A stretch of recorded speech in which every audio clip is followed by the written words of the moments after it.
சிறுவயதில் அன்னை இந்திரா காந்தி அவர்கள் அமைத்த வானர சேனையின் பணி என்னவென்றால், சுதந்திர போராட்ட வீரர்கள், வீராங்கனைகளுக்கு காயம் ஏற்பட்டால் அவர்களின் காயங்களுக்கு மருந்திடுவதுதான் சுதந்திர இந்திராவின் முதல் பணி.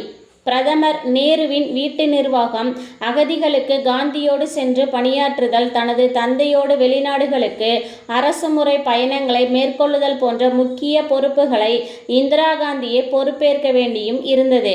இதன் வழியேதான் அவர் யாரும் எதிர்பார்த்திராத அரசியலை செய்து அனைவரையும் வியக்க வைத்தார். அரசியல், வெளியுறவு கொள்கை, அரசியலின் ராஜதந்திரம் தொடர்பான அனைத்தையும் கற்றுக்கொண்டார். தந்தையோடு சென்ற பயணம் பயிற்சியாகவும் கடமையுடனும் அர்ப்பணிப்போடும் தனது வேலைகளை செய்தார் அன்னை இந்திரா காந்தி அவர்கள். நேரு மரணத்திற்கு பிறகு இரண்டாவது பிரதமராக பதவியேற்ற லால் பகதூர் சாஸ்திரி அவர்களின் தனது அமைச்சரவையில் இந்திராவை வற்புறுத்திதான் ஒலிபரப்புத்துறை அமைச்சராக்கினார். தேர்தலுக்கு 13 மாதங்களே இருந்த நிலையில் யாரும் எதிர்பாராமல் லால் பகதூர் சாஸ்திரி அவர்களும் மரணித்துவிட, அடுத்ததாக அனைவராலும் முன்மொழியப்பட்ட பெயர் என்றால் அது இந்திரா காந்தி அவர்களின் பெயர்தான். மக்கள் மற்றும் உலக தலைவர்களின் செல்வாக்கு இந்திராவின் தந்தை நேருக்கு எப்படி இருந்ததோ அதே செல்வாக்கு உலகளவில் இந்திராவிற்கும் இருந்ததும் என்பது உண்மைதான். இந்திரா காந்தியே சொல்லியிருக்கிறார், எனக்கு நாட்டை பிளவுபடுத்துவது பிடிக்கவில்லை என்பதும், எனக்கு யாருடனும் பகையும் இல்லை என்று. எளிய மக்களின் பிரபலமாக இருந்த இந்திரா அவர்கள் முதல் பெண் பிரதமராக பதவியேற்பது மக்களுக்கு மகிழ்ச்சியாகவே இருந்தது. பாராளுமன்ற மைய மண்டபத்தில் இருந்து குடியரசுத் தலைவர் மாளிகைக்கு 1 கிலோமீட்டர் தூரம். பதவியேற்க செல்லும் வழியெங்கும் மக்கள் வெள்ளத்தில் மிதந்து செல்ல வெகு நேரம் ஆனதாம் இந்திரா காந்தி அவர்களுக்கு. 1966 ஜனவரி 19 பதவியேற்ற அன்னை இந்திரா காந்தி அவர்கள், இந்திராவிற்கு பதவி கிடைத்து மகிழ்ச்சியடைய கூட நேரமில்லை என்பது கசப்புதான். சோதனைகள் பல தலைக்கு மேல் கத்தியை போல் நின்றன. தந்தையைப் போல் ஆறுதல் அளித்த சாஸ்திரி என 2 பேரின் மரணங்கள் என்றும், வறட்சி, மழையில்லாமல் போனது, உணவு பற்றாக்குறை, உலக சந்தையில் உணவுப் பொருட்களை வாங்க முடியாத சூழல், நாம் உணவுப் பொருள்களை வாங்கிய நாடுகளின் சட்டம், அந்நிய செலாவணி, கையிருப்பின்மை என்று பல சவாலான மிக நெருக்கடியான சூழ்நிலையில்தான் அன்னை இந்திரா காந்தி அவர்கள் பிரதமராக பொறுப்பேற்றார். நேரு அவர்கள் நினைத்தது இந்தியாவை உணவு உற்பத்தியில் தன்னிறைவு அடைய வைக்க வேண்டும் என்பது. அதாவது நமக்கு தேவையான உணவை நாமே உற்பத்தி செய்வது என்பதுதான் தன்னிறைவு. ஆனால் நேரு அவர்களால் அதனை செய்ய முடியவில்லை. மகள் இந்திரா அதனை செய்து முடித்தார். போர்வெல் முறையில் விவசாய உற்பத்தியை கொண்டு நாட்டை தன்னிறைவு இந்தியாவாக மாற்றிய பெருமை அன்னை இந்திரா காந்தியை சேரும். உணவுக்காக அயல் நாட்டை சார்ந்திருந்ததும் பசியும் பஞ்சமுமாக இருந்த இந்த தேசத்தை பசுமை புரட்சியின் வழியே உணவு உற்பத்தியில் நமக்கு நாமே என்று தன்னிறைவு அடைய செய்தது இந்திரா பிரதமராய் இருந்தபொழுதுதான். துணிச்சல் என்றால் அது இந்திரா என்று பெயருக்கு ஏற்றாற்போல் அணுகுண்டு சோதனை நடத்தியது. விஞ்ஞான, அறிவியல், தொழில்நுட்பத்துறையை வளர்த்தெடுத்த அசாத்திய துணிச்சலோடு இந்தியாவை வளர்ச்சி பாதையில் அழைத்து சென்ற பெருமை இந்திராவையே சேரும். இதில் முக்கியமானது வங்கிகள் அனைத்தும் தேசியமயமாக்கியதும் மன்னர் மானியத்தை ஒழித்ததும் தான். அவசர நிலை பிரகடனப்படுத்தியது. அதனால் ஏற்பட்ட சர்ச்சை, விவாதங்கள் நடந்தபோது அதனை ரத்து செய்ததுடன் அந்த தவறை உணர்ந்து மன்னிப்பு கேட்ட நேர்மையும் தைரியமும் பிரதமர் இந்திரா காந்தியை தவிர வேறு யாருக்கு இருக்க முடியும்?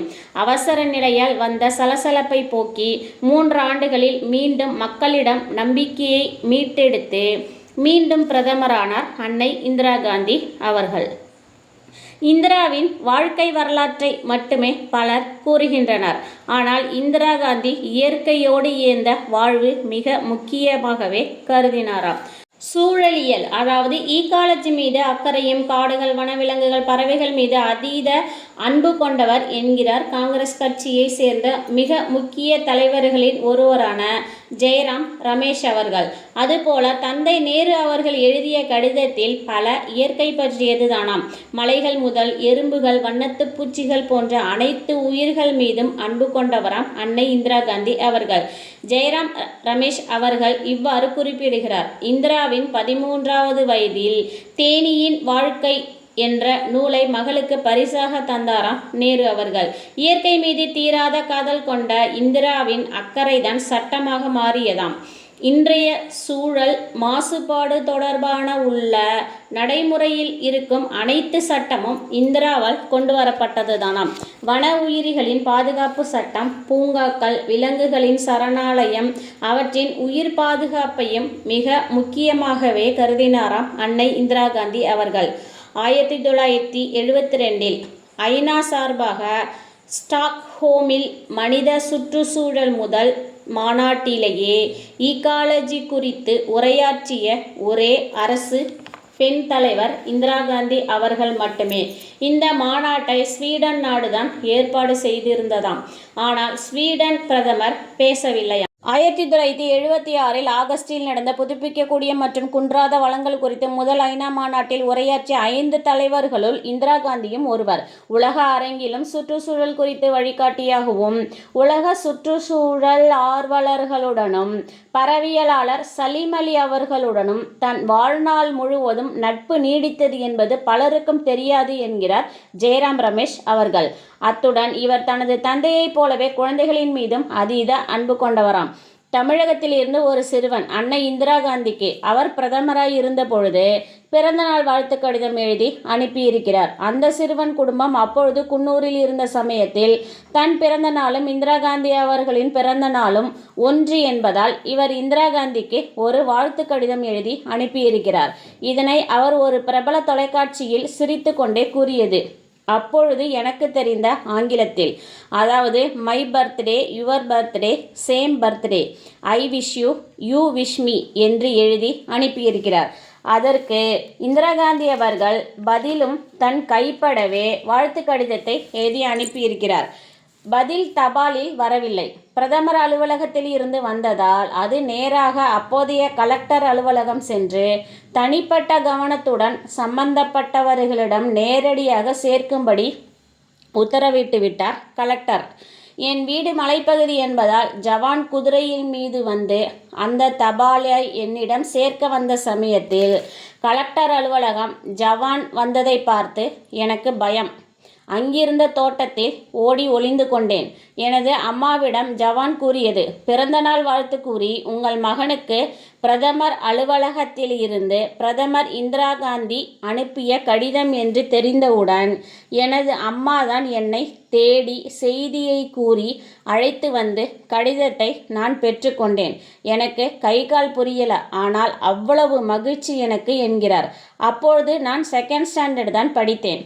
எனது அப்பா தான் சொன்னாங்க, பிரதமர் இந்திரா காந்தி பிறந்த தினமும் உனது பிறந்த தினமும் ஒன்று என்று தந்தை கூறியதை வைத்து தந்தையின் ஒப்புதலோடு பாரத பிரதமருக்கு நான் எழுதிய கடிதம் என்றும் கூறியிருந்தார். அதற்கு அவர் தனது கைப்படவே பதில் கடிதம் எழுதி எனக்கு பிறந்தநாள் வாழ்த்து கூறியதும் பெரிய ஆச்சரியந்தான் என்றும் அந்த கடிதத்தை நான் இன்னும் பத்திரமாக எனது அலுவலகத்தில் வைத்திருக்கிறேன் என்றும் பெருமையாக கூறினார். அவர்தான் நம் அனைவராலும் சின்ன கலைவாணர் என்று பெருமையுடன் அழைக்கப்பட்டவரும் சிரிப்புடன் நமக்கு சிந்தனையை தூண்டும் அறிவுரை வழங்கியதுடன் சமூக விழிப்புணர்வு மற்றும் மரம் நடுதலின் அவசியம் மரக்கன்றுகளையும் நட்ட நடிகர் விவேக் அவர்கள்.